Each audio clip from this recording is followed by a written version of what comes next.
বলবেন যে আমরা ছাত্রদের কাছ থেকে জানতে পারছি ওনাদের অনেক ছাত্ররা নাকি ভিতরে আটকা পড়ে আছে। আপনারা ওনাদের কি করছেন ওনাকে আহত আছে না নিহত আছে নাকি জীবিত আছে আপনারা এই সংবাদটা দয়া করে প্রচার করে দেন, ওনাদেরকে বের করে দেন, একটু বের করে দেন। এখনো আমাদের অনেক জি জি এখনো অনেক শিক্ষার্থী আছে ওটার ভিতরে বের হতে পারে নাই।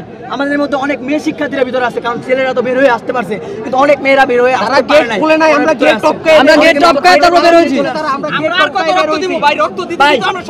আমাদের ভাইদের এটা কি ভাই স্বাধীন বাংলাদেশ, এটা কি স্বাধীন বাংলাদেশ? বাইরে বের করার একটু চেষ্টা করবেন ভাই, দয়া করে ভাই।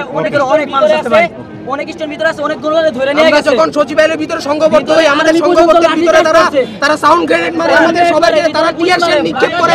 অনেক ছাত্রছাত্রী ভিতরে সেন্সলেস হয়ে এখনো পড়ে আছে। আমরা নিজেরাও আহত হয়েছে, আমরা ভিতরে ছিলাম।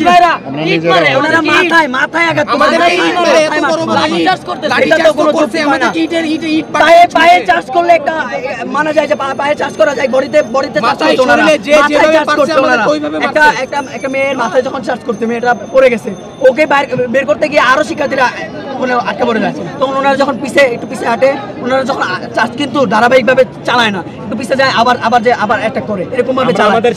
আমাদের সাথে কিছু না, দাদা টিয়ার গ্যাস মেরে আমাদেরকে ওই মহিলাটাকে আমরা বাইর করতে পারছি, ঢাকা মেডিকেলে আছে। তারা আমরা ঢোকার সময় আমাদের কোনো বাধাপ্রাপ্ত করে না, আমাদের ঢোকার সময় তারা সহিচ্ছা ঢুকাইছে।